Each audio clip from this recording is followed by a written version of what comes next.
Bonjour, nous sommes des élèves de première au lycée Richelieu et nous allons vous présenter notre projet Zéphyr.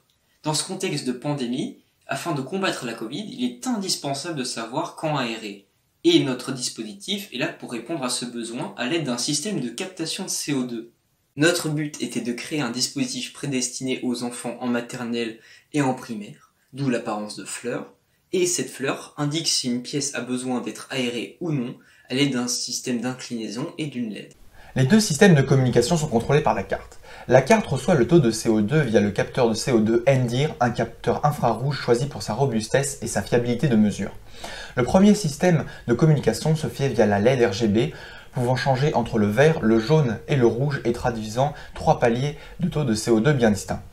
Pour une couleur verte, le taux de CO2 est correct. Pour une couleur jaune, le taux de CO2 est moyen. Et pour une couleur rouge, le taux de CO2 est dangereux et il devient important d'aérer la salle. Le deuxième système de communication du taux de CO2 de la fleur se fait via son mouvement. Plus la fleur est inclinée, plus le taux de CO2 est élevé, et plus la fleur est relevée, plus le taux de CO2 est faible. Pour effectuer ce mouvement, la fleur est composée d'articulations, elles-mêmes limitées par un angle maximum de degrés afin d'éviter une inclinaison trop importante. Le mouvement est réalisé grâce à un fil passant par toutes les articulations de la fleur et étant relié entre l'extrémité de la fleur et le moteur. Le type de moteur que nous avons choisi est un servomoteur puisqu'il permet de choisir l'angle du servomoteur et ainsi l'inclinaison que nous voulons, et aussi puisqu'il offre au système une résistance naturelle afin d'éviter une surconsommation du moteur et de garder une inclinaison choisie. Pour tout faire fonctionner, nous avons aussi une batterie de 1000 mAh. Elle atteint une autonomie de 9 heures que nous avons mesurée grâce aux simulations MATLAB.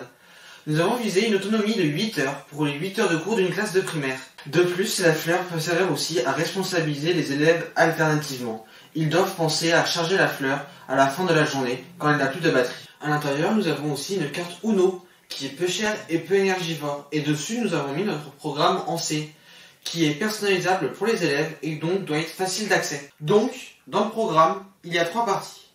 L'initialisation, puis la partie utilisateur, là où l'utilisateur modifie certaines variables, puis la partie fonctionnelle. Merci pour votre visionnage, nous espérons que vous continuerez à suivre l'avancement de notre projet Zéphyr.